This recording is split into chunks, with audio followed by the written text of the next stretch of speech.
What magic did Chapin do? What I missed? And one sign was going up, and I have access to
Community room Wi-Fi not active. Is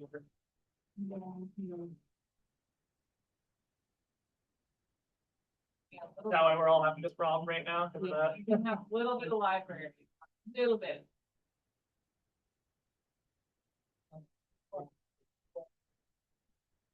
I, as a town employee, probably shouldn't share the password. But those who are connected their salary from the town, because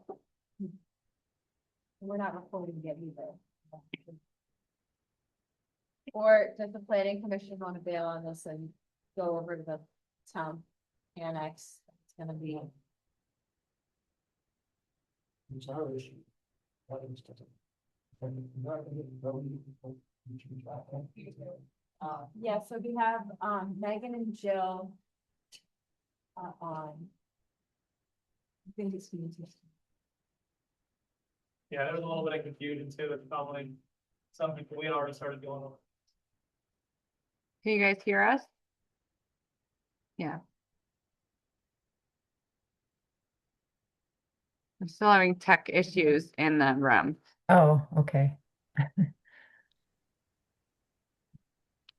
Are there more people there? Yes, we have some folks in the audience. Okay.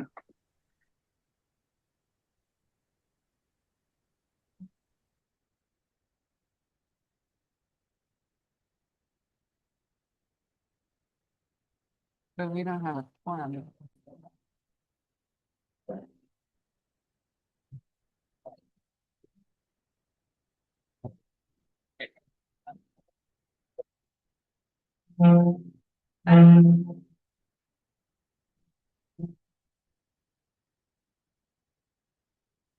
It's just.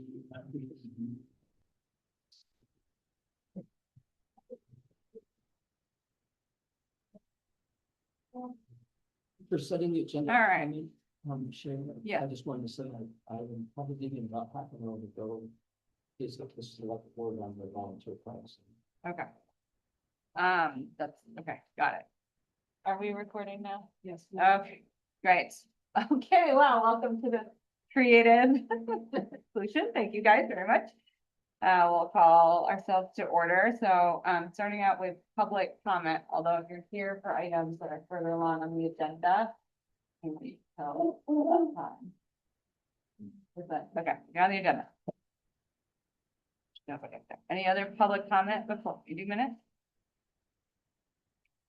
Okey dokey. Let's review the minutes from May 1st.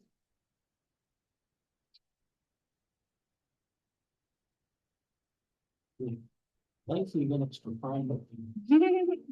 Very, very succinct.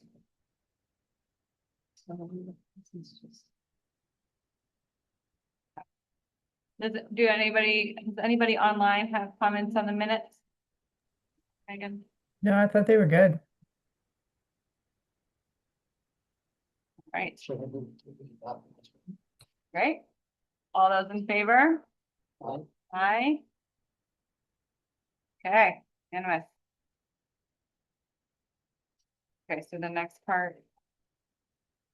Memo on this proposed select board, do we need to wait for that?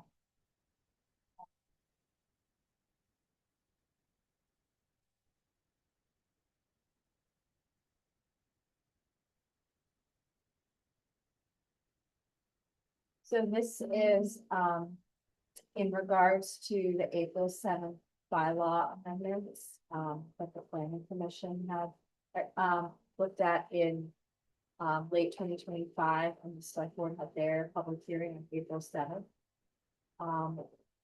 After the select board warned the public hearing, there was public comment, the applicant for a development project, Nat Parisi, is here in the room. Came to the select board and other citizens came to the select board with public comment about one of the standards and package of amendments. So as you recall, this package of bylaw amendments, most of it is clerical or town plan. Updates related. There were a few more substantive changes, including this one. The recommendation was to change the bylaw for the driveway width for a private driveway. Right now, it's 12 to 16 feet. And the proposal was to stratify the required width based upon the number of units. And then have a maximum 20-foot wide driveway for something that's mixed use, so a commercial use and a residential use sharing driveway. There's always a requirement for 4 feet clear on either side of the driveway. That is not being proposed to change. And the recommendation, of staff would be to add a standard to chapter 13 that says in the village zoning district, the DRB may allow or require a reduction in driveway width based on table 13A, for infill. And the recommendation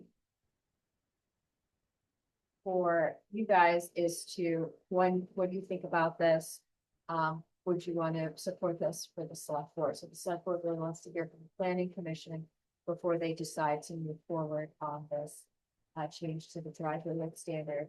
I do want to note one thing that I said at the select board, and then I'll say here, is when we drafted those village bylaw standards a couple of years ago, we gave the DRB a lot more discretion and authority and some leeway, but still within bumper guards, to set standards based on a development project. And that would be the case here with the zoning district, where they have a little bit of leeway, but it's about the same for other standards in the district for design review, building, layout, that kind of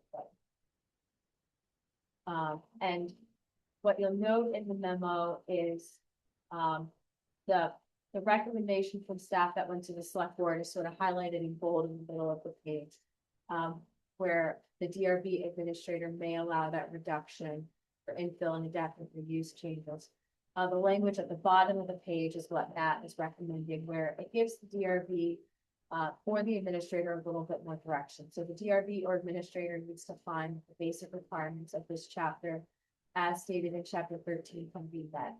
So basically, a project where the driveway is really short, terrain is flat, there's not anything challenging or complicated going on. Maybe there's just a couple of trees that you want to try to avoid, then that would be okay, and that would still be a safe and adequate driveway. Where finding the DRB might not be able to make would be, is the driveway really steep? Is it really long? Is there some other physical or property ownership characteristic? Like private property ownership, I mean, property boundary characteristic that would make that reduced driveway unsafe or challenging. So it still gives the DRB and administrator some flexibility, but it gives them more direction, ensuring that safe, adequate access standards are still met.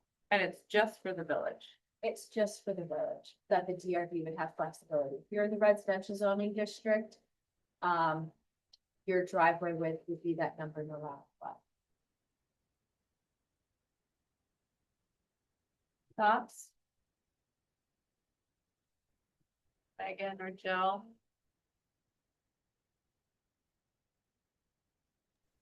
I think it's pretty clear, and I appreciate the flexibility. I think that's valuable for the village.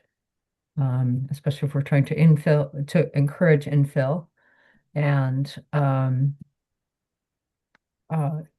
the odd configurations that we do often have. I live in the village and I have a twisty, narrow driveway.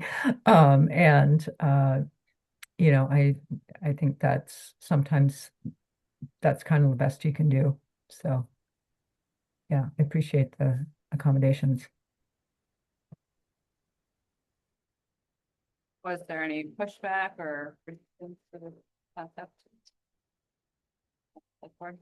Yes, but not particularly just because of this. So there is this one particular project that's going through the current process, and neighbors have a lot of other concerns that are related to access, stormwater, density of buildings adjacent to people's other homes and backyards. So most of the concerns that came up at the select board were just about this particular development proposal and not about the standard.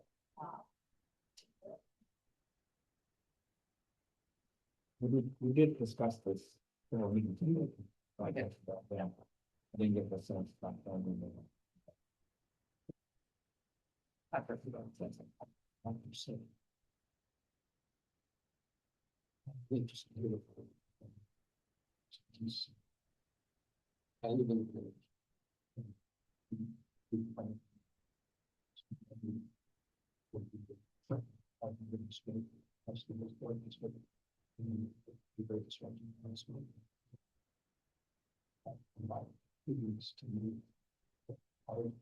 Like to see. I'm sorry, we can't hear the comments that are going on right now. Can you hear me now? Yes. Okay. Thank you. Sorry, Megan, this is Chapin. I live in the village. I live in a historic home. I can see that there should be discretion because cutting a lot of trees to put in another driveway when we want to encourage infill. If you had to cut all the trees, it can really affect the historic nature because the trees are part of the environment. And to me, the fire department is pretty absolutist about what's the safest you could do, rather than balancing safety with finding some place in the middle that's safe enough, but not the safest. And so I'm good with having discretion, and I like that the language says it has to be meeting the goals of that section of the village section of the town plan, furthering those goals and conforming to the minimum requirements. Is there, sorry about that. Is there public comment on this? Yes. Yeah, I want to say public comment development is my development. So this was to the select board, but I can give you guys this as well. You can look it over. I don't know if you guys go like into deliberative session at some point or whatever. No, we're not. No, we're not. You're not. Okay. I don't know how that works. Sorry. No, you're good, you're good. So I guess I We're just policy. should come up here. So, Thank you. I started this project, over a year ago now. When this property was originally subdivided, it's the Lampman House. Probably everybody knows that. And currently our real estate office is out front, Ridgeline Real Estate Company. In any case, the goal of this project, to try to be quick here, is to build two small, like carriage houses, in the backyard essentially. And the original subdivision, when we bought the property, gave like 25-foot right of way easement access for the driveway essentially, which met the requirements, a year ago or a year and a half ago even, or whatever it is. With the new requirements, we would be short by about 3 feet of easement width essentially, because we have a 25-foot easement. And since we have a commercial building, it would require a 20-foot driveway, 20-foot width driveway, and then 4 foot. Your commercial building is the real estate office. That's correct. Out up front. Yeah. Yep. And that would require it to be 20 feet in width and 4 feet on either side, basically. Of course, the neighbors, basically everybody at that meeting except for me, is like my neighbor around there and does not want us to build those houses in the backyard essentially. For a variety of reasons, but mostly because it's in their backyard. Would it have to be wider just up into the parking lot? Because That's correct. Beyond that, it's just. Right. Bingo. So yeah, about 50 feet or so would be the wider part, and then it would, go down essentially from there. So yeah, we're looking for some discretion on that. The neighbors are obviously not going to increase our easement to, hoping that this basically kills that project. There's nowhere else to add access on the property, based on property constraints in terms of where the old driveway used to be. So anyways, yeah, I don't know if there's any questions for me specifically about a project like this. I said this to the select board is that I'm the first person probably to kind of do like an infill development in the village of this size. I imagine there's probably more people that have properties similar constraints. And because of that, I think this would be valuable not just for me, but for probably more than one property owner, especially of this size. At the select board meeting, there's like over 2,000 lots of properties that are half acre or less, which is this property that could probably benefit from this. I don't know how many are actually in the village though. Certainly not near 2,000. Significantly less. That was just a Williston wide. Yeah. So yeah, I guess quickly looking at it's kind of hard because it's not obviously full size, it's a scale, but you can see on that back page there, you can kind of see the existing property and what it looks like, and you can kind of see the driveway. And you know, it's gonna snake out back, there's gonna be parking, and then there's gonna be the last page there's gonna be 2 new carriage homes in the back there. Probably for sale as well. So they most likely won't be rentals. For what it's worth. So,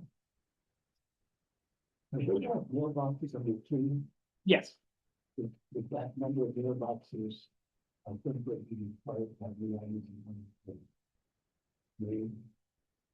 oh, well, I don't mind naming the driveway, but we'll see what if we get that far, then it'll be a good thing. So, Any questions? I think this is I mean, thank you for Yeah. coming. I think it's very specific to this project, and I guess we can take it as an example of what it would mean. Don't know that we want to get into the weeds of the project itself. Not our spot, but Megan or Jill? Yeah, I just had a quick question. I know that the new driveway as it exists now is lined by maple trees, sugar maples, and I wondered what the fate of those is. yeah, so a lot of this depends on what the discretion of the DRB is and/or fire department regarding what we have to do with that driveway. Ideally, from pretty much everyone's perspective, minus probably the fire department, we'd rather not cut down any trees, but obviously it costs more, it doesn't look as good, et cetera, et cetera. I don't know what the DRB and/or fire department is going to require us to do that essentially. But the goal here was to keep, if you're looking at kind of all the regulations and the planning documents, the existing Lampman house, the historic, facade front is going to be completely intact. Nothing's going to change there. Same with a garage that's also potentially historic, not sure, but we just decided we're not going to touch it. So all the new development will be hidden from Route 2, in the backyard essentially. Kind of as the design of the infill is kind of even in the zoning regulations. So. Yeah. I would comment that because of the business, that was a very busy driving. Yeah, People are coming in and out that all the time. it is a busy driveway. The hours is obviously like a peak hours thing, so usually from like 9 to 4. So I live across the street. Oh yeah, I go out in the driveway, which is named as those two big mailboxes. yeah, And I'm facing it, and I'm starting to turn left where the building is go, and there's almost very often. yeah. Yeah, I mean, I think if we widened it, which I think the DRB would probably like, in obviously the fire department, then you would have like 50 feet long approximately, where you would have passing lanes so that it would be very easy to avoid stall pull out. Yeah. And you could widen it with a mistake with the way, so that somebody coming in mark. Yeah, I mean, I would be fine with that.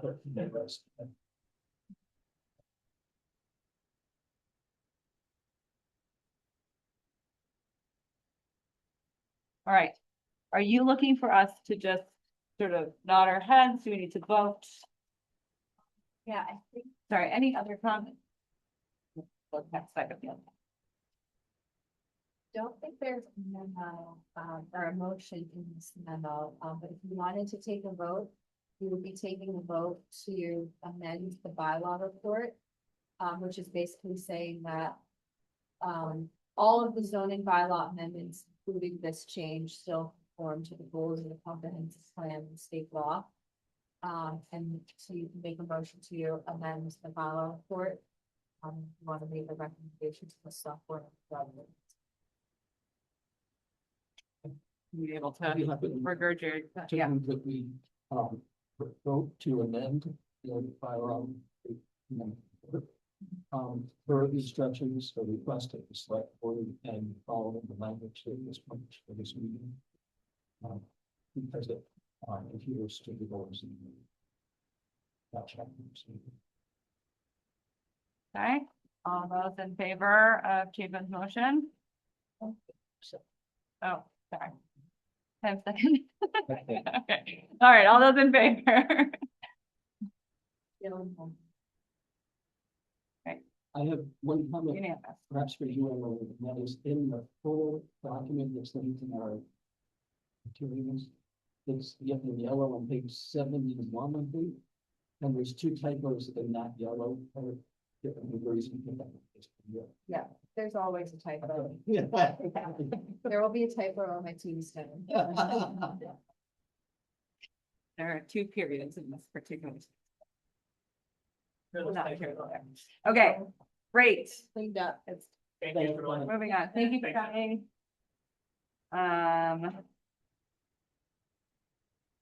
Okey-dokey. We're done with that. yeah, so we're done with the 710. Yep. All right. Request to add transportation and warehousing to the industrial zoning district east. Thank you. Yeah. Because I'm going to be leaving before this is over. Yeah, I support you. great. That was.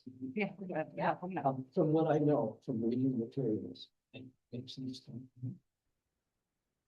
Do you have something to pass around, or those the slides? These are the slides. Okay, sounds good. Yeah, so The first let's link. do the slide, and I think it would be good to go around and just do names. Yes. You've not all met before. Sure. I'm Emily, I'm senior planner, that's my boss.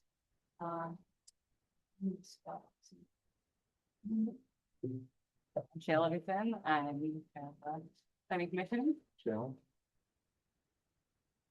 I'm Chair Big Caver. I'm funding question. I do have one question. Yes. Whether Amazon would want to. I don't have any knowledge of that. Yes. My current understanding is that they are still pursuing their assets. Yeah. I'm So I'm Dan Forcier. I'm the Director of Facilities for Global Foundries. I have Nathan Fisk with me. He's the Site Services Manager for Global Foundries. And Oh, yeah, I'm sorry, Yeah, yeah. no, that's fine. Megan. Thanks. Hi, I'm Megan Cope. I'm on the Planning Commission. And Jill. Joe Pardini, Planning Commission. hi, Megan. Hi, Jill. Go ahead. Yes, I appreciate the time this evening. So, yeah, we are looking at how to really integrate our Williston campus into our future plans. And as we really have stepped back as a company, the Williston property is no longer serving a direct need for us. We have about 400,000 square feet of office building that is essentially empty. We have 8,000 square feet with a tenant that will be, vacated in the middle of June. And so we come to the decision that we'd like to find, at least explore the potential to find another owner for that campus. The campus is 442 acres. It's quite a diverse landscape. It does have value to us in that we have a solar plan that we're going to continue to build out. But our intentions are to put the property up for sale in part or in whole, and just see what the market will bear. As we've been engaging with a local broker, they've shared data around Chittenden County. Unfortunately, our office buildings are in the same classification of about 12% on occupancy. COVID really had an impact on the tenants that we did have. They're basically doing more work from home, as well as, tenants that we have moved to more modern, locations that better serve their population base. As we've looked at our permitted uses, it's clear that the zoning there was developed for IBM and is fairly dated. And the feedback that we got from our broker, within Chittenden County, the primary need is really around warehouse and distribution. Certainly our intention, we have a lot of suppliers that bring materials to our factory every day. Vertical integration is an interest of mine. I'd like to reach out to our suppliers and have them store more materials locally, bring full truckloads at a time instead of partial deliveries. So we think that this will, be an opportunity for us to deepen our partnerships with our suppliers as well as, reach more interested parties by having these two added designations to our permitted use. So I shared a few slides with a little bit of history. I'm not sure if this team has had a chance to visit our Williston campus. And certainly an invitation is open at any point. We'd be happy to have the team on site. But a few pictures as well as I think I hit most of the bullet points in the text, but wanted to just present that in this forum and ask if there were questions beyond that one obvious one that I was expecting. Two items you probably have just left actually visited a team tour. Okay.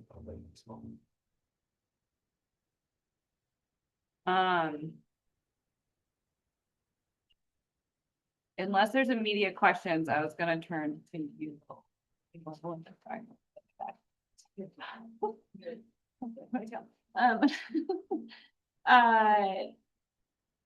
Do you want to start with questions or do we want to look at the actual chapter? Or yeah, that looks good.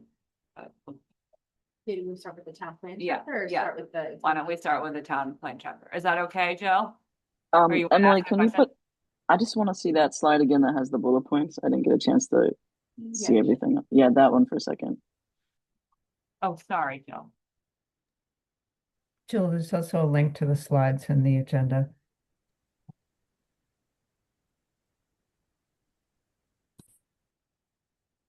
Fill in the dark.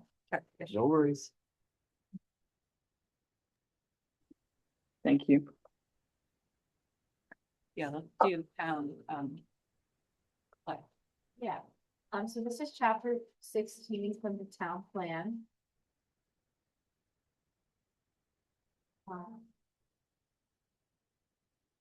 What we've heard, 3 things to know. Residential areas and neighborhoods are for the most part buffered from incompatible industrial and heavy commercial areas. So that is a consideration for this area. There are a couple of homes on Redmond Road, they're legacy homes. There's a couple in the ag portion of the zoning district, but it's not immediately adjacent to any neighborhoods. The growth center is planned for and will experience the most development. So the only way for traffic on Redmond Road to get to the interstate is through the Top Corners Route 2 area. Williston has design standards for its village and town corner centers, as well as industrial and commercial areas that has limited design standards for residential. Public engagement told us that people value local business and convenience offered by tap corners and commercial districts. People want rural to stay rural. People want more restaurants, cafes, public outlets. So a little less applicable out here. The objectives are to monitor and evaluate the performance of the land use regulations in commercial, industrial, mixed use districts. So like you said, this is sort of a legacy zoning district that was built around not only the Global Foundry campus, but thinking about the CSWD facilities on that road as well. Maintain the viability of industrial and heavy commercial areas in Williston as market change. What about RZBs not applicable? Permit reviews. Less about the planning commission and more about the fund here.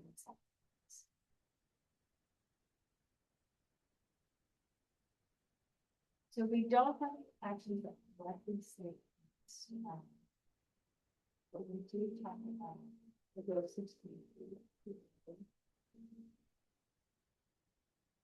Oh, it's design review. Yeah, so design review along Williston Road Industrial. So if the planning commission were to take up bylaw amendments to talk about design review industrial, this would probably not be one of those areas. We're talking about design review on that high traffic commercial Williston Road area. support a broader diversity of uses in Texas City's industrial zone district. So this is industrial east, industrial west is Williston Road, industrial Ave, Border Circle in town. We do talk about space intensive indoor recreation, on-site retail, manufactured goods, medical services, others. I don't think that such as is limiting, it's just examples. A lot of what we hear feedback on is, you know, that Williston Road corridor of industrial zoning districts where there's an older building and be great space for a gym or some sort of medical office, or some small business that's trying to break into the market and can't afford the Taps Corner space, can't afford, or doesn't need a large square footage space. But I don't think 64 is prohibitive of thinking about industrial, think about this district. It would be a consideration for the planning commission onto how many cans of worms you want to crack into. So there are a lot of goals, action items related to industrial west, but I think that's different than if we were to crack into industrial east. Probably would be, maybe they would move along side by side, but probably easier to think about industrial east work through bylaw amendment rather than trying to tackle all of the industrial goals standards at once.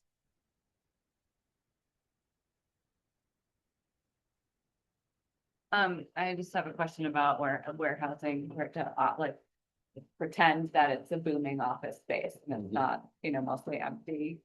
In terms of traffic, what do you think the difference is? I know you can't totally predict that, but what do you think the difference would be? Yeah, so I think in our heyday, when we had 8,500 people on campus between Essex and Williston, I think that building had, you know, 2,000 to 3,000 people. And so as I think about ins and outs of 2,000 to 3,000 people, that certainly would be as much, if not more, you know, than what I would call a high touch distribution. You know, certainly a low touch distribution, meaning like full pallets that are, you know, either consumed on our campus or our Essex campus or consumed nearby. You know, that would be low touch. I think that would be less than the traffic we had back in the heyday. So I would say equal to or less than is my gut, but of course, you know, a study would be need to be required to validate that. Yeah. Megan or Jill, do you have immediate thoughts?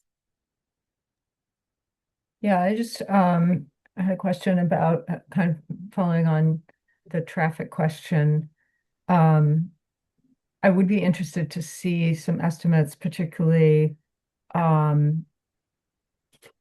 trucks and the, you know, you mentioned that 2,000 to 3,000 people maybe had worked in the Williston side of the facility, but my understanding is that it's been what, maybe 2 decades since that intensity of use. And I may be, you know, please correct me if I'm wrong on that.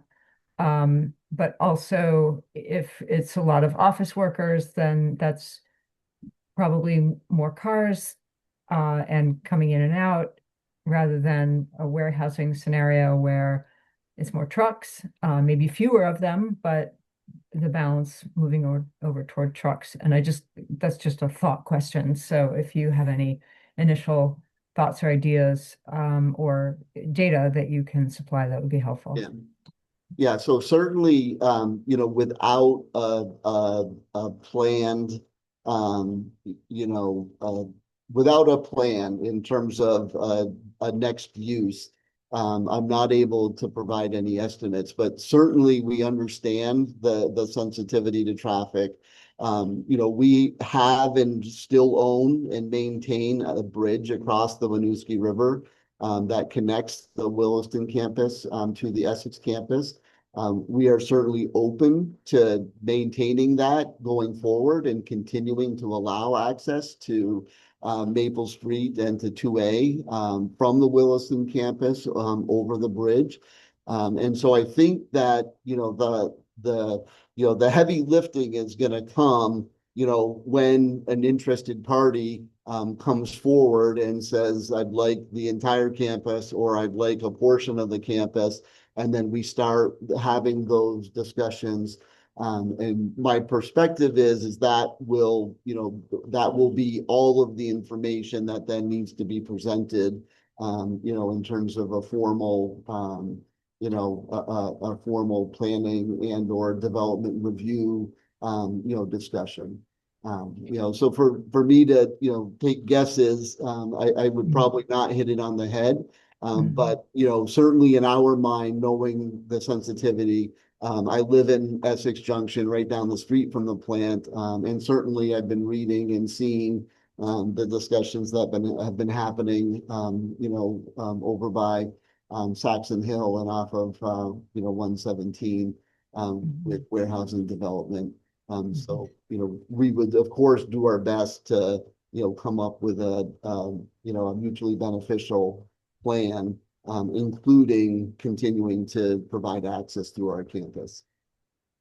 I do have some follow-up questions. One for you, which is, how open is the bridge now to general traffic, or is it restricted? I know. It's restricted to badged employees or contractors. Okay. So our three gates at Maple Street, Park Street, and off of Redmond Road require badge access. Mhm. And so is there any scenario in which that would be more open to the public? So certainly there are scenarios. We would have to do a lot of work, to have it be fully open, in terms of doing additional, security and segregation, throughout our campus. But that is, a discussion that we have certainly started, with the town of Williston, started those discussions. And we're, open to. Because of the exploring Essex that. side, because of when you cross over. Yes, so when we basically, once you come through those gates, then all of our campus is accessible. And so there are portions of our campus that I need to make sure that the public doesn't have access to. So we would have to, expand, our controls, so that we, change the control points. And then I have another question, which is maybe more for staff. And that is, what is, like procedurally, say we approve this today, and then a particular tenant is found, and specifically tenant, not purchaser.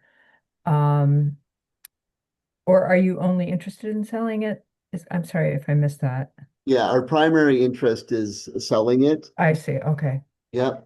So I guess the question for staff is how much review would happen with a new owner, depending on how much they wanted to change configurations, buildings, and and the actual uses. I guess I feel like it would be helpful to kind of review what those procedures would be. Let's do that, Megan. Do you mind if we start, actually, we just looked at the chapter from the town plan. I just want to look at the chapter. Oh, sure. No, just because I think it will inform that. I like Okay, the great. question. I think it will just inform that question.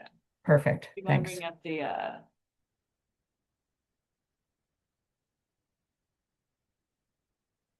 So I'm gonna skip most things in the chapter and just scroll, it's only a couple pages, but it is blessedly short. Table 35 at the end, which uses the NEICS code system to establish allowed uses. The right-hand column, I do want to note that some things have limitations. So engineering and related services are allowed, but not those involving on-site customer contact or deployment of field service personnel. That same language carries for design services. So there was an intent here in allowing uses that don't generate a lot of traffic.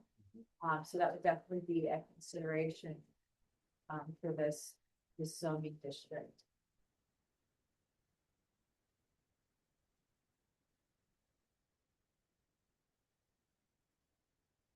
Okay. let's move on to Megan's question, which is. Could we maybe take it up a level, which is what would the process be? Process would be, we would propose. A bylaw amendment, change the zoning. We would have to define that. Yeah, have to go through public hearing. Potentially, so depending on what the change of use is, so because we're talking about very large existing buildings, very large existing parking lot. There could be a change of use here that's administrative, that doesn't have to go to the developer. So common change of use is have car dealership that's going to be renovated office. That would be something that might not have to go to the development review board. If they were to build a building addition or expand their parking lot, then that office might have to go to the development review board. Change of use doesn't always require going to the board. It's typically changes to the site. Transportation impact fees are assessed typically when a new building is being constructed or a major addition is going on. We've not typically assessed impact fees when change of use is happening, even if the intensity might change. It's so hard to know. A 1980s building, what was its use generating when it was permitted versus that 1980s building today being definitely. So that's transportation impact fee, but there's this whole other consideration in terms of transportation design. So the number of PM peak hour trips that are generated by use might warrant a traffic study, might warrant upgrades to intersections nearby or the surrounding area. So say, and warehousing and transportation can be all over the spectrum on number of people. So you can have a warehouse that has very few employees per square feet. It's just a lot of stuff, storage, and that generates very few trips. So like self-storage generates very few trips. But if it's a high intensity manufacturing facility, you might have a lot of people per square footage, and you might have shifts overlapping where the number of trips that use generates is a lot higher. And that's where a traffic study might recommend modifications to existing intersections, or how access is designed to manage those trips. What I'm less familiar with that would possibly be a consideration as well is the types of vehicles. So our zoning, we don't really consider the types of vehicles that are being parked or generating those trips. And an employee vehicle is a lot different than tractor trailers. And there's even grades of tractor trailers, but there's some tractor trailers that can't go a certain distance from the interstate and a certain route because they just physically won't fit the turning. That I'm less familiar with, and that's probably more of a state consideration. But in terms of the actual process for us, with the change of use, it doesn't fit in this chapter. Yeah, so we would be amending the bylaw to change what is or is not allowed in this law. And then from there, how that use gets permitted, either administratively through your MAT or the development review board, that really depends on how much is changed. What's, Yeah, how it looks like. okay, Megan, did we get to your question? Yes, thank you. And that's pretty much what I expected, but I just wanted to make sure that we were all clear. And of course, with the recording too, I think it's important that we review what the processes are. Yeah, so thank you very much for that. So have you guys looked at this full list? There's Yeah. nothing on this list that is already existing that you think is a viable alternative. The feedback that we get from our broker is that this is not what's probably gonna be the next use. They're, fairly confident that some sort of storage is gonna be, the next, future for the Williston campus. That being said, we're certainly gonna try and court as broad a spectrum of people, including those that wanna do mixed use development. You know, and, you know, turn the entire space into something that's valuable for the community. But I'm just not sure what, you know, will come forward. So our intention is to, you know, add, you know, distribution and warehousing, and then go and market it, all of the things that are on the list as well as that, and see, you know, who comes to the table.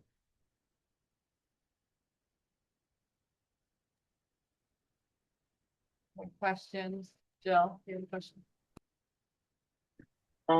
Not so much a question as just, for me, it sounds like, this isn't so much a planning commission problem as it is like a seller's problem. Like, I don't necessarily think that we should change the rules in advance of something we don't know is coming, because I think we know an Amazon warehouse wants to come to this area. I don't think Williston wants that. So I feel like if you're able to find a seller or a buyer who wants your property and they're interested in coming to us and saying, we want to change it and now we know exactly what it is, that sounds much more, I don't know. I think that's what we're here to do, is to set these guardrails, and we've set these and they're here. And it sounds pretty open-ended to just change it now without knowing sort of what else you want to do. Because that's a huge chunk of land, 442 acres in Williston. I mean, it'd be awesome if it was Beta Technologies and you could tell us that. And we're like, sweet, pro-Vermont company, a company that wants to expand. But we also know like who else is kind of fishing around out there right now. So that's my thoughts. Yeah, and I do want to note on that 442 acres that not everything is Industrial. industrial and is developable. So it has a lot of steep slopes along the Williston River. Some of it is in that agro zoning district. And then earlier, the solar development. At our conference room with our map. I know, it'll be the best. So turning that, the zoning district boundary, follows that, so the power line. It is, yeah. The transmission power line. So everything south of that cut is the solar fields and it's ag rural. Watershed health map, so some of those steep slopes, so that wooded area would be potential for some expansion, but for each of you to develop, maybe between the building and Brandon Road, there's some opportunity. So of that 442 acres, not all of it. Yeah. And certainly, look, one of the larger tracks, you know, between our office buildings and Redmond Road, that we are currently populating the solar fields there. So, you know, my expectation is that someone's gonna come in and look at the parking lot and gonna look at those buildings, and that will be the most valuable piece of property, for them. And either they decide to do a renovation on the buildings, you know, and, or, you know, put up new structures, you know, where the parking lot is. But that's just, you know, that's just my, you know, my, guess at, you know, what will come forward. The question that you asked about the seller's issue versus a buyer's issue, I asked that exact same question, and the feedback that I got is we should do that zoning change before we put it on the market. And so that was, you know, guidance from my internal team, real estate team, as well as our broker. They both said that the process is to do that on the front side, knowing that when a buyer is found, that then the, you know, the development and zoning processes will, you know, need to be followed on the other end as well.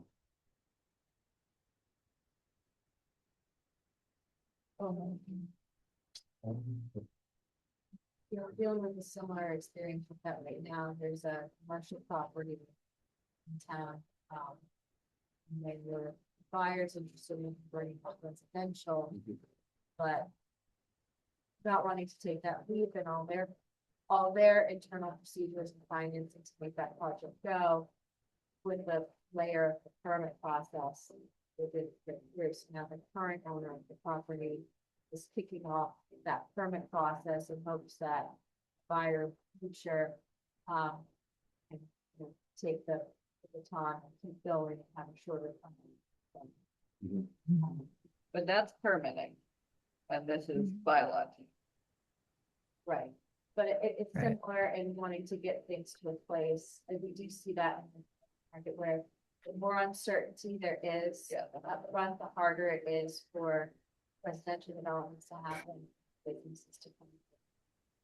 There are many different ways the planning commission can consider bylaw changes in the zoning district, so you could add things to that and discuss this. Like the driveway width, give the DRB has some discretion there. Is there a world where the DRB can make findings? Our first comment process is the application sketch plan. A lot of detail our engineering is provided. Is there a world where the DRB has some discretion, where there's certain findings that.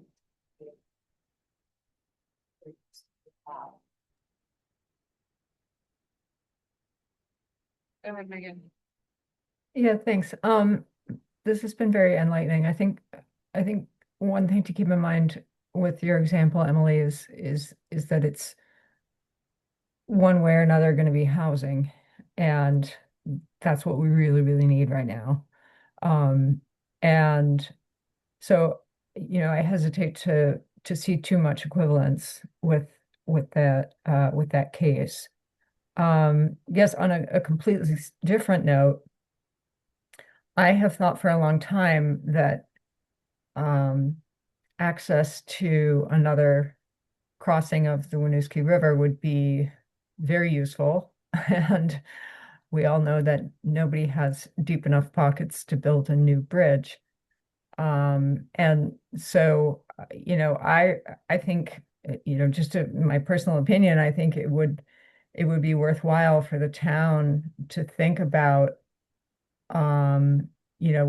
to sort of bring a bigger vision here and think about access across that bridge more widely. My understanding of the parcel just to the west on the Essex side is that it's, that lower part is almost entirely empty parking lots. I realize you do have some other facilities nearby, but thinking long term too, that having it more open to general traffic, including like bikes and pedestrians, as well as cars. That might be something that, we have in the past. I've been on the planning commission for, I don't know, 15 years. We have in the past discussed, what kind of, if we're talking regionally, what are some of the opportunities that could emerge in sort of big picture thinking and long term. And one of the constraints, of course, is always the river. And so, I'm not proposing a deal or something like that, but just trying to think more broadly in terms of the town, like this obviously, it's an important parcel. It's something that the town should have an interest in, and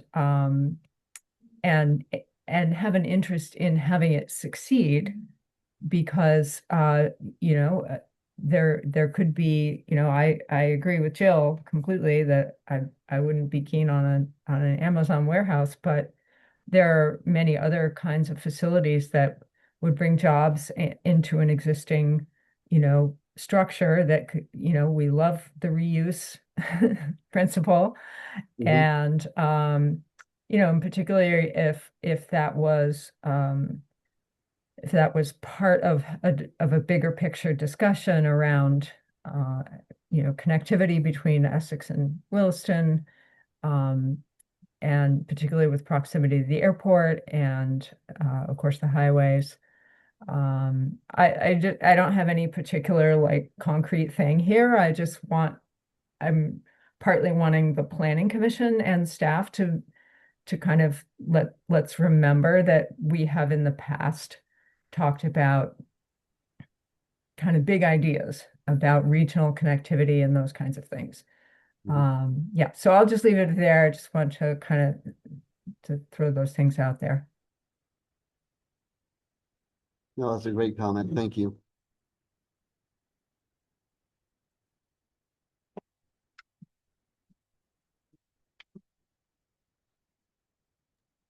Emily, can you say I have again how many another, oh, go ahead. sorry, can you remind us how many residential you said were in that area?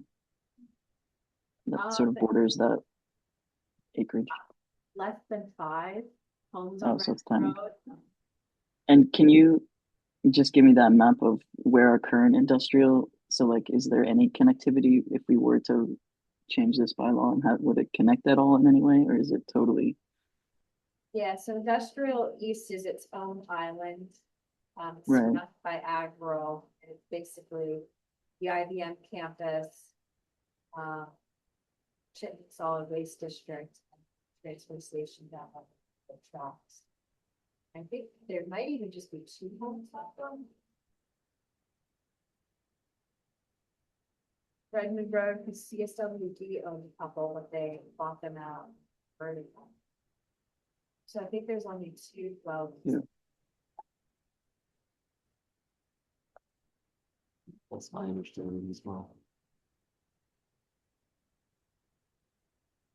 But then, yeah, the other can of worms is industrial west.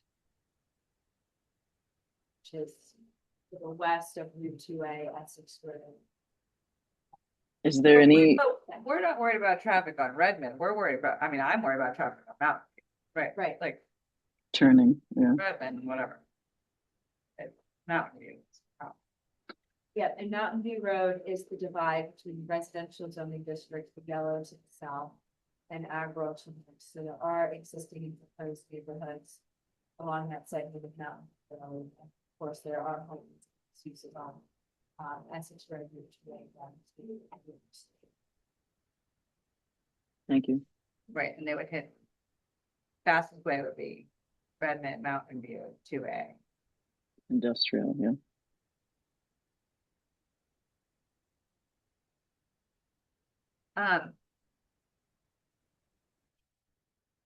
If we're not super excited about warehousing, are there other ideas that you could maybe explore with your broker folks about like what are there other, I mean, we've talked in the past about indoor recreation facilities that seem to be in great demand and low supply, or and something that we want more of here in Williston.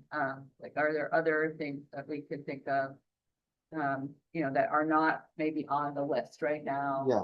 But might be, like to Jill's comment, to bring some more positive pro-social stuff to town. Sure.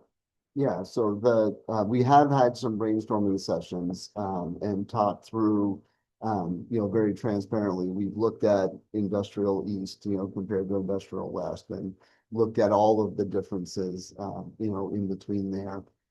Had a discussion about indoor soccer, right? Could the buildings be renovated, for indoor soccer? And the feedback that we've received to date is that the scale of the property and the size of the buildings and the design of the buildings, it would take an investment larger than someone just doing a greenfield, building that same, structure, from the ground up. I personally have walked a few developers through and said, what would you do with these buildings? And they've given me the honest feedback. I would put a warehouse in the parking lot and take these to the ground, because it would be more, effort and energy to try and convert the use of the buildings. One did say that if it was allowed, efficiency 1 and 2 bedroom suites would be perfect for that space. But it's not currently zoned for residential. And so that's been the feedback that we've But received residential today. is something that they think that. The caveat with the residential is the sewer. And so the sewer, the Williston sewer, coverage does not cover this property. You know, to date, we are managing the sewer from the property. That becomes a little bit problematic when, if it's not property we own, not a tenant that we're managing. For us to accept waste from a, you know, an independent. What do you mean accept waste? Where does that actually go? We have an on-site waste treatment plant. With a permit, a NEPA use permit for discharge to the river. So goes under the bridge. Yes, I'm sorry, Yeah. it goes under the bridge, so we have a pump station on Where the does it Essex side. Yeah, we have a waste treatment plant on the Essex Got it, campus. okay. Yeah, And structural that Dan's talking about is, it was actually, you know, not made for heavy loads. You have column beams every so many feet. So going for an athletic type group like Dan was talking about, just the structure of the building itself, with so many columns within it, really limits the use. maybe pickleball courts, you know, chunked up, but again, the feedback that we're getting is. So that, but they said even if they did a warehouse, they would level the current buildings and stuff. We've been working with the realtor for the last 10 years. Charge of leasing that property with the main just right up, and obviously COVID hit.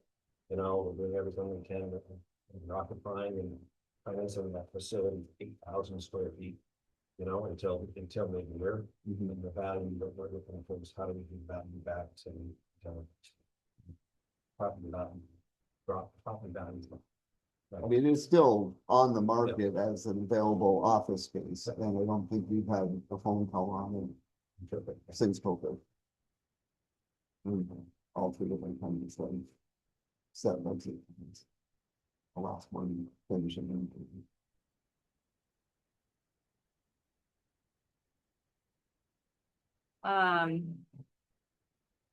Hi. No matter which way I go, I know that somebody. I think we're struggling with, yes, we want to see something good happen here. You missed Megan's comment, which being really intriguing, important regional piece of infrastructure that we're interested in how we could work with them on, but none of us are particularly excited about where it's particularly because of traffic.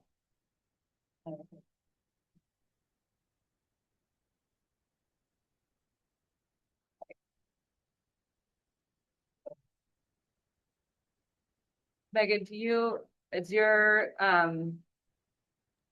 reaction similar to Jill's? Yeah, yeah, I just don't see that this is essentially a zoning problem right now. And you know, there's a fair number of existing allowed uses, and if the market isn't you know, supporting those uses, that's, you know, I don't mean to sound harsh, but it's kind of not the planning or the town's problem, right? Like there, obviously we would have interest in having parcels be used and pay taxes and things like that, but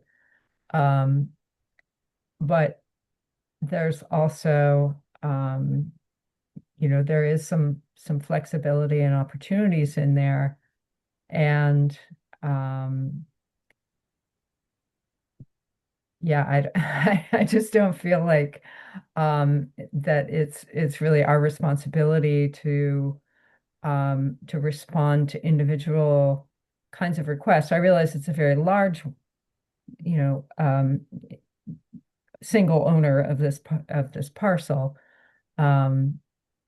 But I do think that we've already established the guardrails here, and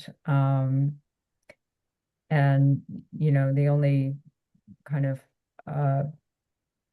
different kind of conversation that I think would be worth having is if there was some kind of proposal around bridge access.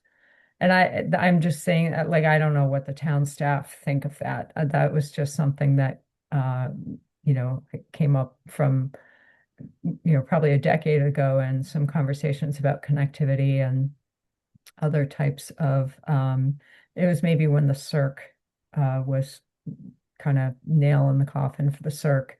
And we were talking about different ways to route traffic and to you know, keep the flow around Chittenden County. Yeah, so you know, I guess I'm with Jill on that.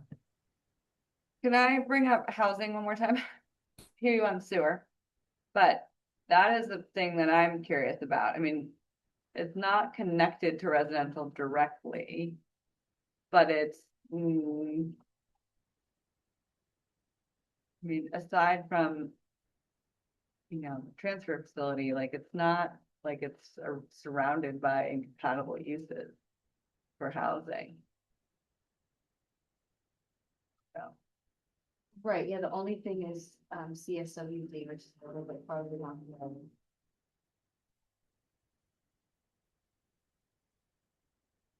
There's no bike or pedestrian facilities on Redmond Road, or we want to, on that way from that. Yeah.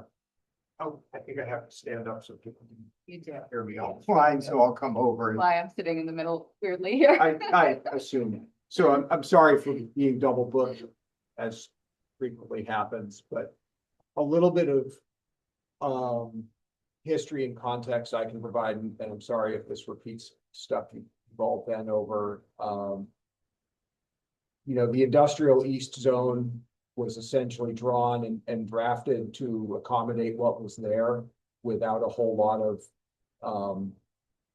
sort of visioning by the town of what could be there, what was seen as desirable. At the time that was done, my guess is if there hadn't been the solid waste district, the former dump, and Global Foundries or IBM at the time, the town probably would have just zoned this all ag rural, given its location, you know, adjacent to other ag rural lands and kind of surrounded by them. But that zoning designation, you know, goes back pretty much to the beginning of zoning in town. The planning commission did address a challenge relating to allowed land uses on the Global Foundries property about what, 15 years ago, when M&T Bank wanted to put their back office functions there. And we determined that what the industrial east zoning said at the time was there could be manufacturing of computer components in the district, which is actually not what happened ever on the Williston side. It was just written that way because, well, hey, IBM is there, and That's what they do. that it was sort of the as-is zone, as somebody once said about, you know, when you just sort of zone for what's there and then walk away. So conversations I've had with these folks from Global are much like what they've presented to you tonight. Market has shifted, tenants are leaving. We've had an adjustment between the town and Global related to their taxable value. So value has fallen off the grand list as a result of that conversation. It's not worth what it once was. The town is getting less revenue from it. And it's been an awfully long time since the zoning was established. So as you heard, Global's been working with a commercial broker. The only real immediate interest has been the idea of adding transportation and warehousing as a use. When we spoke, that was sort of a thought of a short-term thing that could be done sort of as a one-off and relatively quickly. But you know me, and as a planner who's looking at a big piece of land, I feel like I'm always the one who's encouraging people to think about some master planning. And that this is all just kind of in one zoning district today. Doesn't have to be that way forever.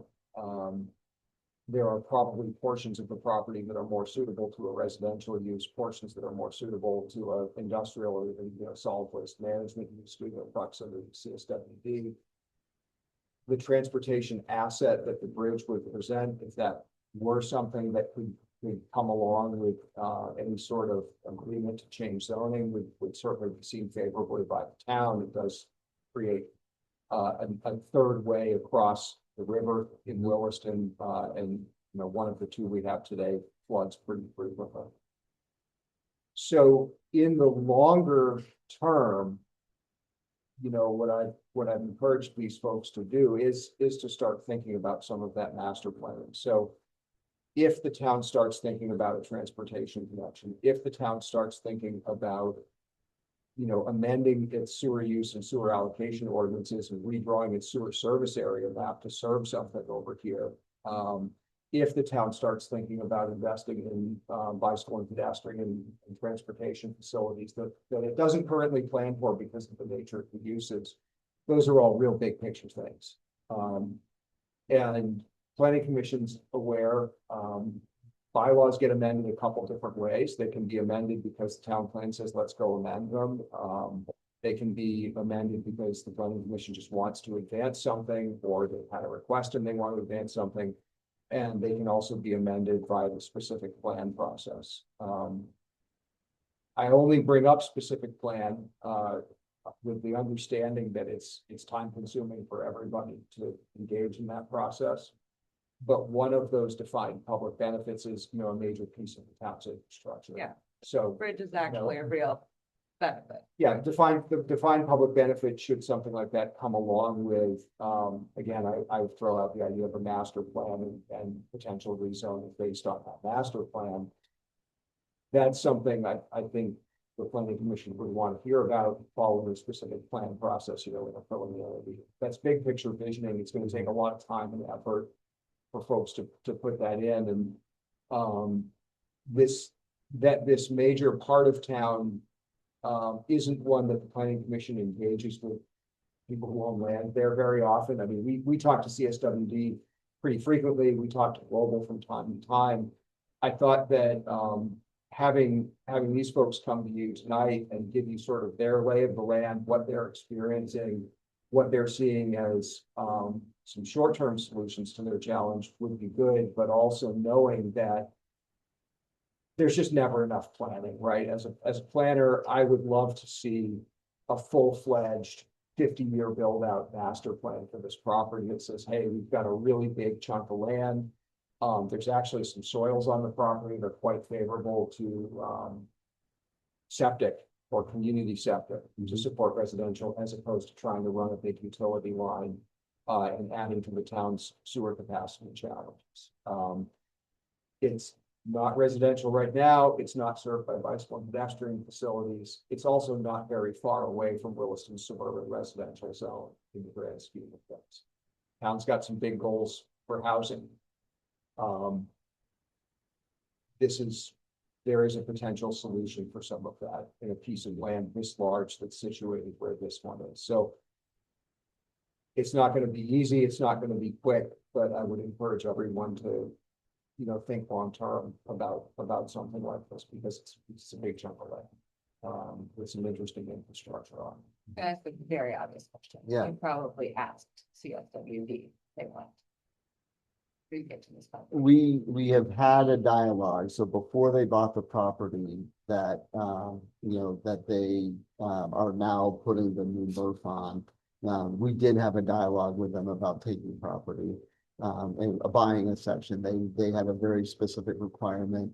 Unfortunately, the right of ways that we have with the utility lines, were making that difficult for us to find the right, you know, the right parcel for them. To be kind of, you know, adjacent to their existing operations. And so they ended up with those two homes that they pieced together. So yes, we have an open dialogue with them. You know, in terms of the buildings and the parking lots, it's not of interest. They don't want that. I guess, yeah, for me, warehousing's not a town goal, but housing is a town. And the bridge is cool. Mhm.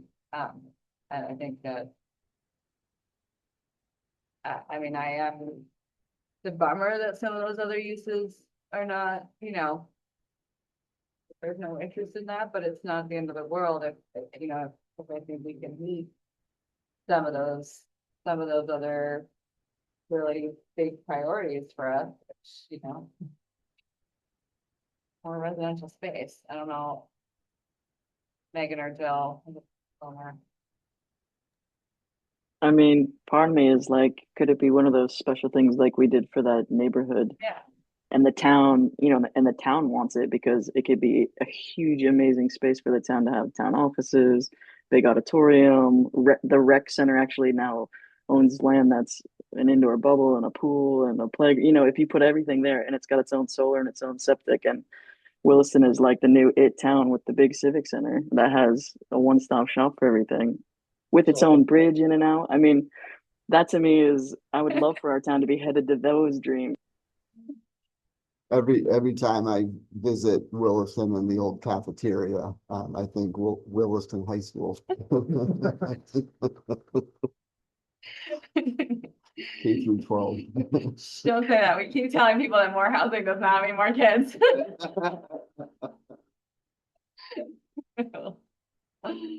Burlington needed high school for a while. We could have done that. Megan, did you have a thought? No, I'm really glad Matt came in, and I'm glad to hear some of the random thoughts that were occurring to me, put together and expressed so nicely. I think that was really helpful. Yeah, and it is an amazing piece of property. It's also, it does have that, I mean, partly because of the bridge, right? Like that's really a key piece of it, because it is so close to the center of Essex Junction.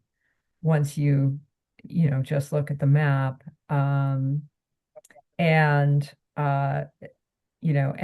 it's beautiful in the sense of being next to the river, and it has nice views, and maybe It's not, it's not what? sorry, floodplain. Right. I mean, it's high up from the river, right? So there's not really a lot of flood considerations. Although who knows these days with climate change, but yeah, so I guess I'm kind of in favor of the big picture discussions and the long-term view. And I I don't want our guests to think that we aren't willing to think out of the box, but I just feel like, warehousing is not a great use for our town when we have so many pressures for other things. I'm normally, as you all know, universally opposed to specific plans. I do think that this is different. I do think that there is an argument to be made in this case. The fact could be the viable. I'll also throw out, and I might bring our Essex and Essex Junction peers into the conversation a little bit, whether municipalities could look toward putting some resources in and partnering towards doing some of that, visioning and master planning, and opening that conversation up a little bit. I've spent a lot of time telling private sector folks, you should go do some master planning, but we've been pretty thin on offering much help with that, other than to show up and be ourselves. And our budget cycles make it slow for us to go garner resources to do that. But I could see reaching out, and bringing the Regional Planning Commission, the other two municipalities, the Greater Burlington Industrial Corporation, et cetera, together to talk about specifically, hey, there's this really big piece of land that has some unique locational advantages, that could be a lot of things, and should we all maybe work together to put some effort into figuring out what it could be. Yeah. But some of these ideas that have been taken are not on the table. So either way, body would be looking at. Yeah. Yeah, I don't love the idea of warehousing, especially for that's such a narrow request. Knowing that that's the concept. But I also feel a little bit weird about getting that private. But we look at after and then through the end, but then.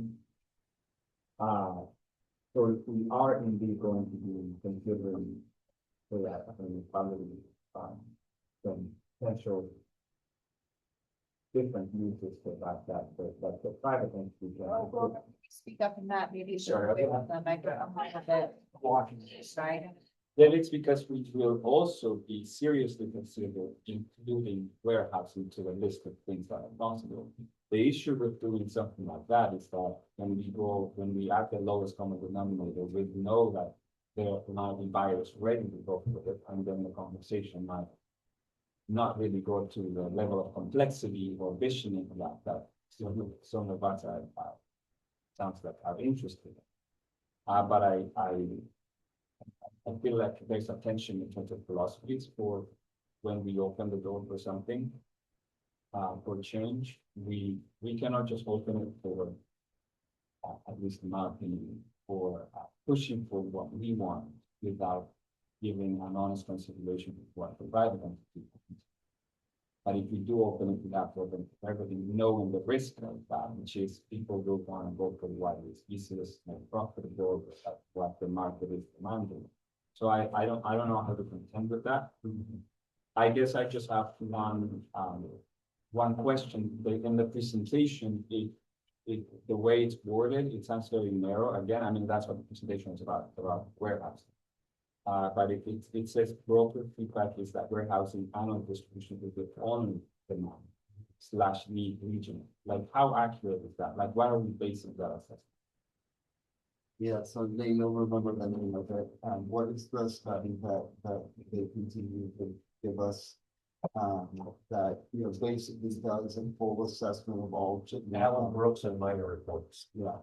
So their net from, you know, that resource is that the greatest demand is, you know, having places to store materials, inside of shipping county.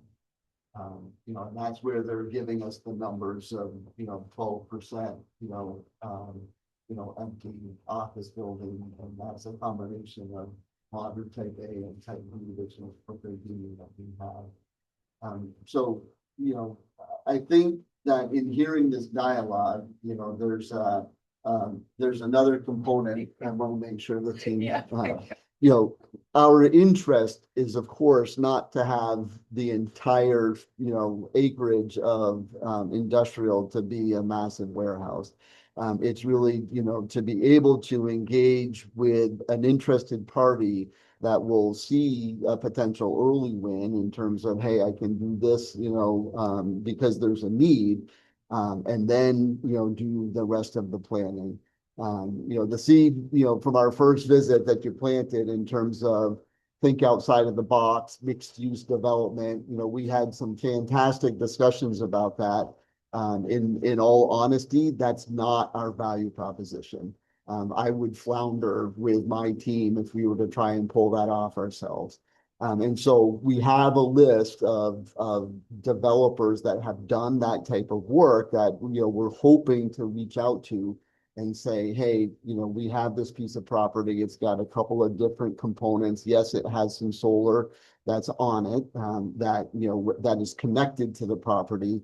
Are you interested in some or all of it? And, would you be willing to lead the charge? Hopefully someone with some expertise would come in and do that.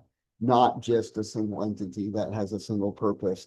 But certainly, to be able to have something included in a listing that connects with an immediate need, we view as being part of the process and a valuable nugget that we can put out there. We are accountable to the public. The public can do that, receiving very small messages and run with it. Getting a whole story about it. You as a company don't have to do that. We're not necessarily accountable to the public beyond this having to press something. But the suspicion is high right now in our discussion. I mean, somebody mentioned honesty right off the bat. Is an example of that. That's why I don't think a decision like this should be taken lightly, only because not only, but a lot of people require that the public narrative can be around how we're handling a question like this one. Especially at this time with the context around us. And so I would say, I know it's just like it's not our responsibility to have to solve the market problem and your own conundrum here. It's also not your responsibility to have to tell public entities how to do PR. But I would say it's whatever decision we make here, we will have to live with the consequences in whichever way this plays out down the line, because people are extremely suspicious of any of these moves right now and increasingly so. I just want to put that out. I do want to respond to one thing that you said, because I think it is really important to note, like, if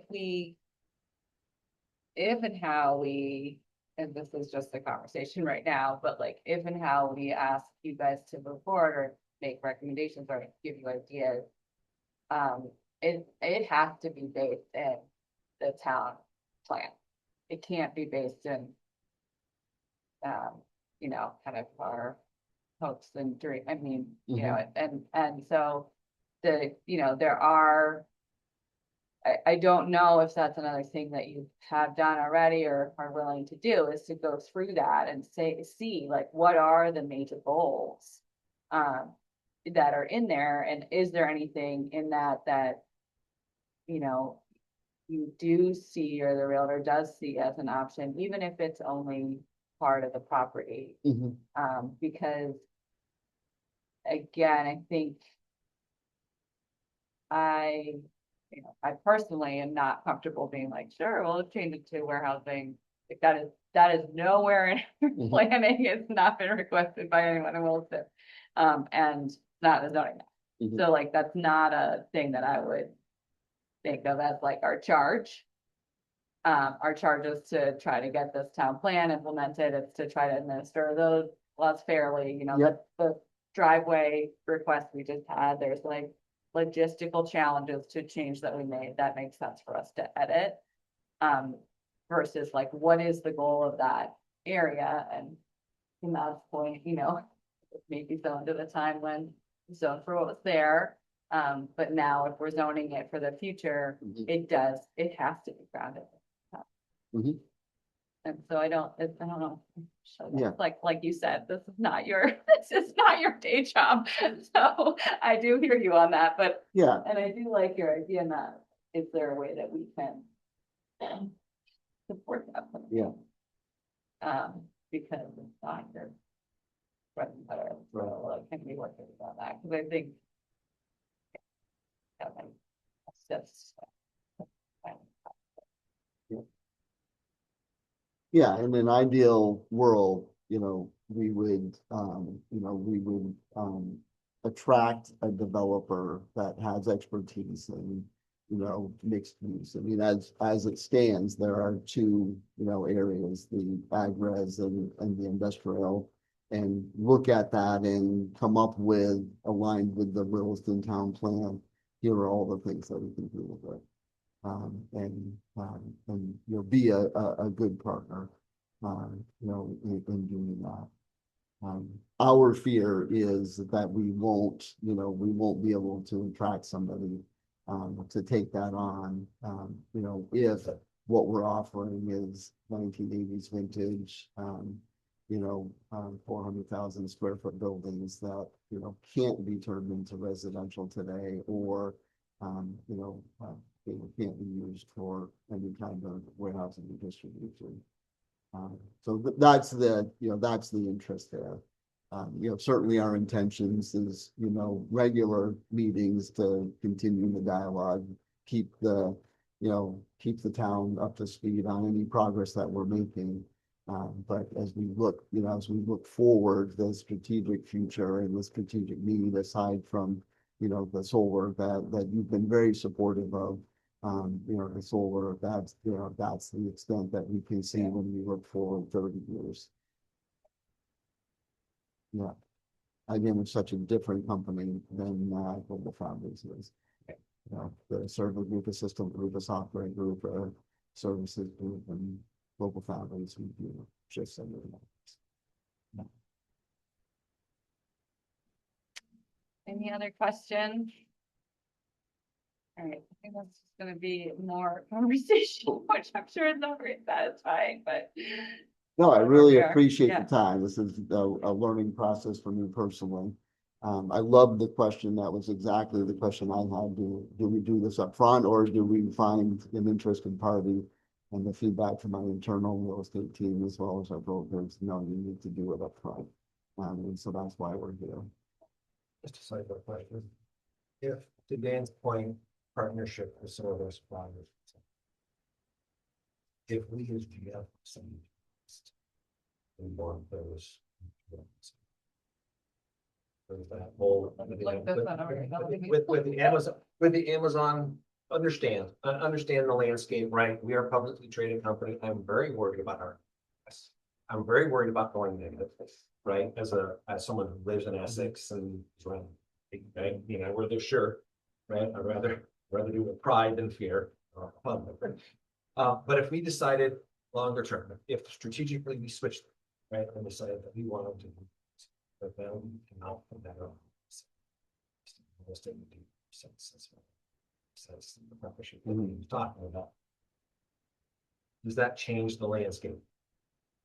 So I'll just repeat the question, which is, what if Global Foundries were to want to perform a warehousing function that was in support of their operation on the campus on the Williston side where that's not currently allowed? There's a couple ways we might have to look at that. It's an awful lot of space to start using the accessory use term. The idea that you have usual and customary things that are part of a business that might not be explicitly listed as allowed, but are allowed because they're accessory to something that is allowed. In this case, the thing that's allowed is in someone else's town on the other side of the big river. So there's a town attorney conversation there. Under the current zoning, could that be done? I think the question to the planning commission would be, let's just hypothetically say Global Foundries wants to use the Williston campus for warehousing in support of Global Foundries operation on the Essex side. Would the planning commission look at a bylaw amendment that put those kind of boundaries around the use? In other words, said something like, warehousing is an allowed use, but only in support of, or we would, content neutral, we would say a approximate major employer within 500 feet who also owns the property. Yeah, I could tap dance through it, but you get where I'm going. Yeah. And the parallel I would draw is, 17 years ago, in our mixed-use commercial zoning district, which is where Walmart and Home Depot is, as well as food science down the hill from Walmart. We had zoning that was adopted that did not allow transportation and warehousing uses in that district. Similarly, up around Hurricane Lane in our Gateway South district, we had zoning that was adopted that did not allow transportation and warehousing. And we had a lot of those facilities existing. And one way to look at that is to say, well, the town's going in a different direction, and when those buildings have reached the end of their useful life, they will go away and be replaced by something with the zoning collapse. And the owners came to the town and said, well, we anticipate these buildings are going to be around for a good long time. And it's really a disadvantage to us to have that use be disallowed. Even if we could continue as a legal nonconformity, we would rather know that, we can upkeep those buildings, we can put new tenants in them, we can make minor changes to them without running afoul of no longer being a non-conforming use. And the planning director at the time and the planning commission drafted some provisions that said, okay, transportation and warehousing isn't allowed use, but only in buildings that exist as of the date of adoption of this bylaw, only in the following way, and those buildings can only be modified in a limited way, such that we are pursuing our goals of having something like that. So you can write zoning language that is more limited. I mean, if I suddenly tomorrow found out that Global was storing a bunch of stuff in those empty buildings that it owns, I'm not sure I would be running down to do a zoning violation. I would probably be again talking to the town attorney and saying, well, you know, it's global, doing global stuff, just like IBM used to do IBM stuff over there. How do we apply our zoning in this case? And if there needs to be a change, what's desirable, and then how do we word it, which is good. I do think doing it for global is different Yeah, I understand. than making it sort of available to anybody who shows up and wants to develop there. That was our original line of thinking, but Yeah. they seeing that. May not be enticing to have a business partner or someone. He may have had a business partnership in the future, but. Someone came in there for warehousing and bought their, what, these warehouses and what thing. Okay, like, yeah, I mentioned it, but. Yeah. About a partnership, so that's kind of the road I was going. Jill or Megan, either of you have a like strong reaction to that one way or the other? I agree with Matt that if it's for global foundries, it feels very different. Mhm. Yeah, I think so too. I guess my only concern is the sort of slippery slope problem of, you know, it gets, warehousing is allowed and then that exception or that sort of limitation would have to be really clear in my mind so that it wasn't, oh, well, warehousing isn't allowed use, full stop. And therefore it could be sold to someone else who wants to use warehousing. Yeah. Yeah, But thinking long term, if we, our approach. Is not to have loans, we've got to rethink our business practice too. Or, I mean, I don't know if you guys are interested in that, this idea of longer term, bigger picture planning. But could you do that in the short term, like you were saying, like, we gotta figure out what to do in June.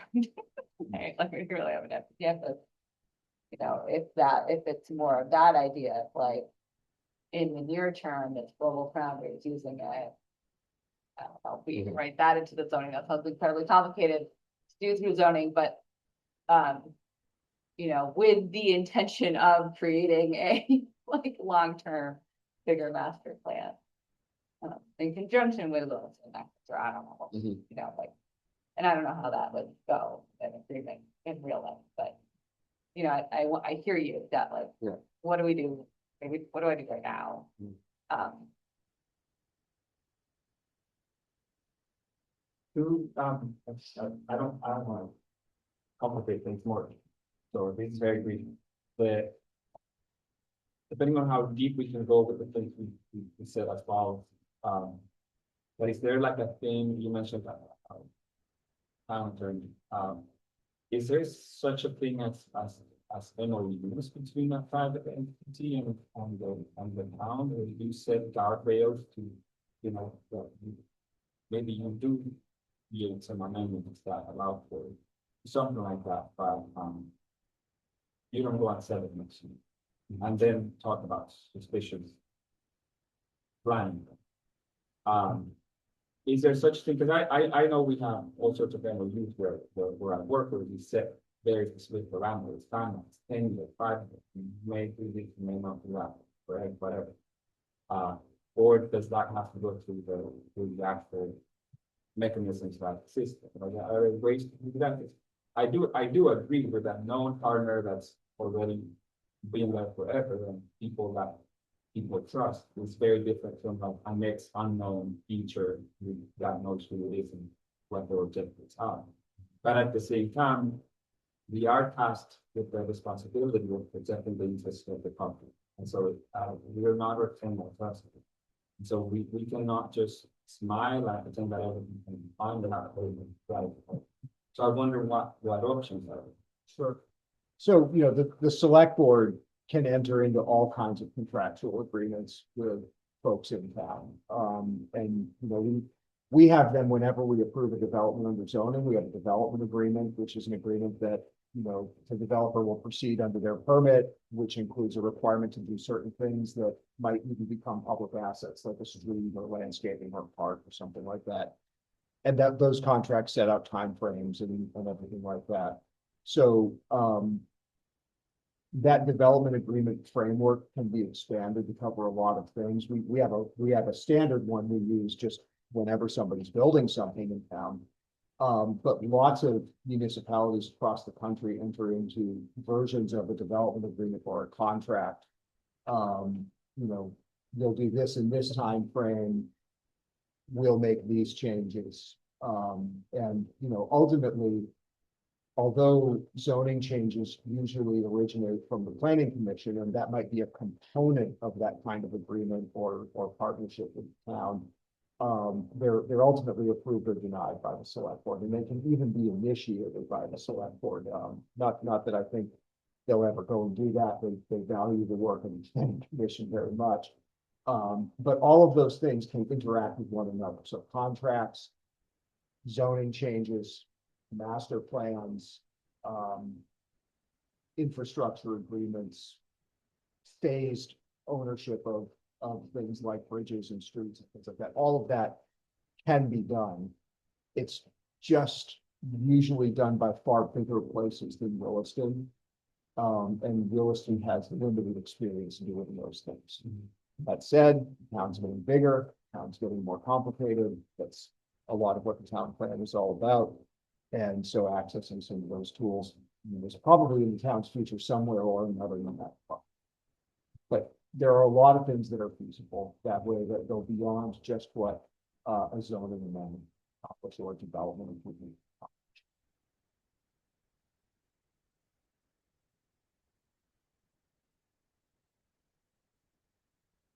Of course, at the staff level, we're happy to continue the conversation with Global and, you know, provide the interface to the planning commission and, you know, keep working on these issues and come back to you all when it makes sense. Yeah, I mean, I think, yeah, I don't want it to sound like. No, go away. Because how do we move forward? Yeah, absolutely.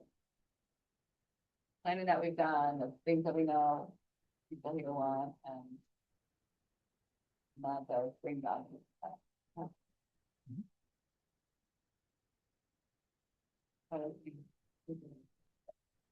She's kind of, You guys.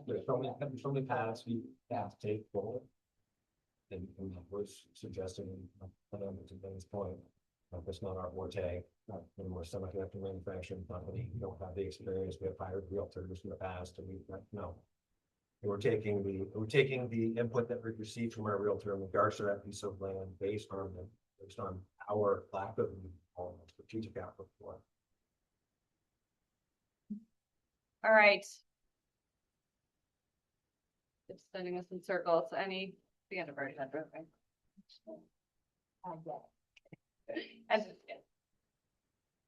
The only last thing is the advertising, or if anybody wants to go to the Vermont Downtown Historic Conservation Conference, June 6th, and so all things, let me know by tomorrow, so.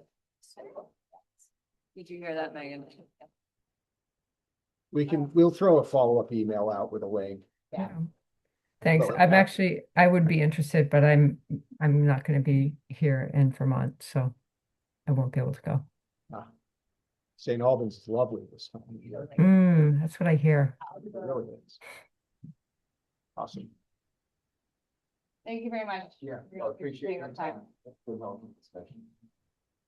you for the partnership as well. And with us. Glad we all found the same meeting room Yep. eventually. And Got my exercise running down. thanks everybody for the flexibility. The flexibility of the tech. All right. I think we should adjourn. Motion to adjourn? All right, Great. Night, everybody. thanks. Oh. I planned for this meeting to be big and for the select board to be quick, and instead the select board was full of people for something else. And Geez, what was it? no, you might have discussed this.